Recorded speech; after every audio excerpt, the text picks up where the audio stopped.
చూడండి, బే ఆఫ్ బెంగాల్ సముద్రము. ఇప్పటి వరకు మనము బ్యాక్ వాటర్లో ఉన్నాము, ఇప్పుడు సముద్రం దగ్గరకు వెళ్తా ఉన్నాము. ఆ అలలు చూస్తే నిజంగా కాస్త భయం అనిపిస్తుంది. ఎంతైనా పంచభూతాల్లో వాటర్ కూడా చాలా పవర్ఫుల్. చూడండి, వెళ్ళే కొద్దీ అలలు ఎక్కువగా అవుతూ ఉన్నాయి.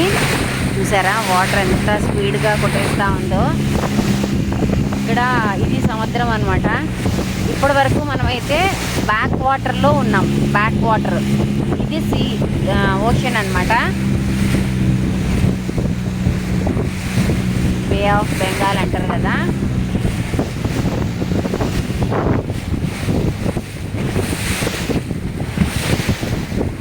లోపలికి వెళ్తూ ఉంటేనే భయం అవుతుంది, ఎందుకంటే చాలా పెద్ద అలలు వస్తూ ఉన్నాయి. ఇక్కడ వాటర్ చాలా ఎక్కువగా ఉంది.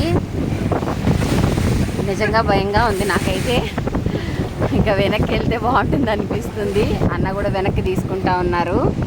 అంటే చాలా మందితో వస్తే భయం ఉండకపోవచ్చేమో, కానీ మేము అయితే నేను మా ఆయన వచ్చాము. తర్వాత ఆటో నన్ను కూడా తీసుకొచ్చాను అన్నాను కదా. ఇదిగోండి, మీకు కనబడుతుందా? చాలా పెద్ద అలా వస్తూ ఉంది. నేను జూమ్ చేసి చూపిస్తా. ఓ మై గాడ్, నిజంగా ఇది హార్బర్, లైట్ హౌస్.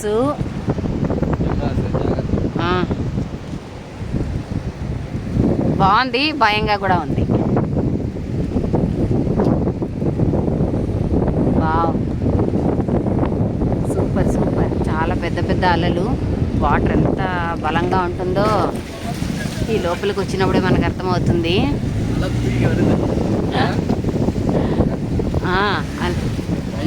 అలలు చూసారా? నేనైతే దగ్గర నుంచి చూస్తున్నా. ఒక సినిమాలో సిద్ధార్థ బీపీ అంటే ఇదేనా అని ఆమె జెనిలీ అంటది. అట్లాగే వాటర్ నేను ఇంత దగ్గర నుంచి ఇంత చూడడం అయితే నేను first time. Oh my god, చాలా బాగుంది. భయంతో పాటు ఎక్స్పీరియన్స్ కూడా బాగుంది. అంటే చేపలు పట్టడానికి లోతైన ప్రాంతానికి వెళ్తారు. చూశారు కదా, నైస్. కాసేపు అయితే ఆ లోపలికి వెళ్ళిన తర్వాత నిజంగా చెప్పాలంటే నాకు తలనొప్పి వచ్చిందంటే భయంతో.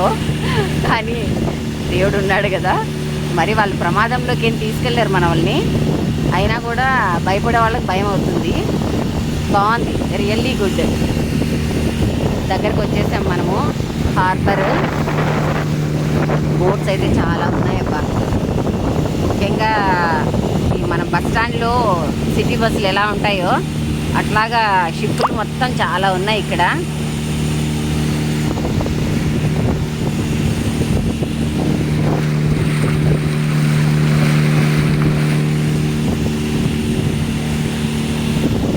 ఓకే.